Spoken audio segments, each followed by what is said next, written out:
We are leaders at Chestnut Grove. My favorite habit is seek first to understand, then to be understood. Be proactive. Synergize. My favorite habit is synergize because when you're playing tag, it's no fun just playing tag with one person. Sharpen the saw, sharpen the saw, sharpen the saw.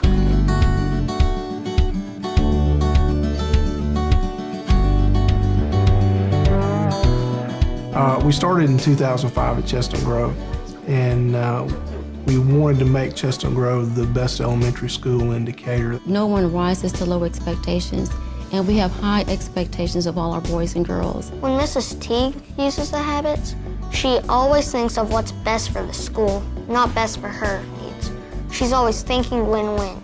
We teach kids responsibility through the habits by teaching the habits, and one of the ways we do that is to teach them to set goals. They set academic and personal goals, and they monitor those goals each grading period. And so it gives them responsibility and ownership of their learning. I've been teaching 16 years, and the thing about it is, since we've been teaching the 7 habits, I have the best test scores. No joke. Today in education, assessment is the #1 focal point. And a lot of times you hear people say, we need to get back to the basics, or the 3 R's they like to call them. And as we look at 7 habits, we think about the fact that it's an R, but it's a 4th R. We think it's the R that combines and brings all the other R's together. I see kids all the time having arguments at school, and they usually solve it by the think win-win habit. The teachers solve some problems, but the students solve over half. When children take what's in the classroom with them to the playground and discuss and apply, you know you're onto something.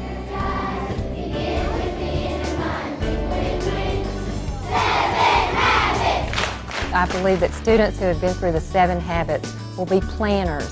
They will take responsibility for their own learning. These are skills that will help them do better in school, college, the workplace, and better families.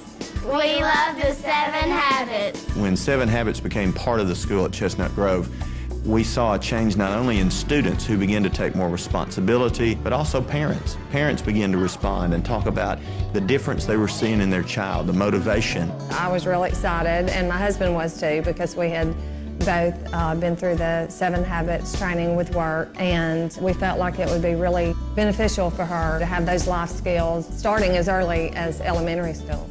We work with the children at school because they are within our circle of influence. And we know that we can make a difference with them here.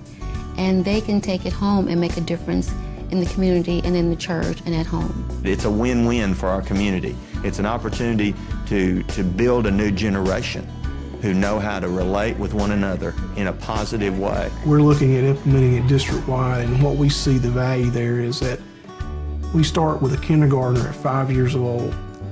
In 13 years, we've got the ability to change our entire community, the mindset of an entire community in 13 years. There's not another program out there, another initiative that has the ability to do that. In the long term, we'll have finer citizens, and we'll have children that are leaders in their school and at home and in the community. Why leave it to chance whether or not a child has these skills? Why not level the playing field for everyone and give every child the opportunity to have those skills?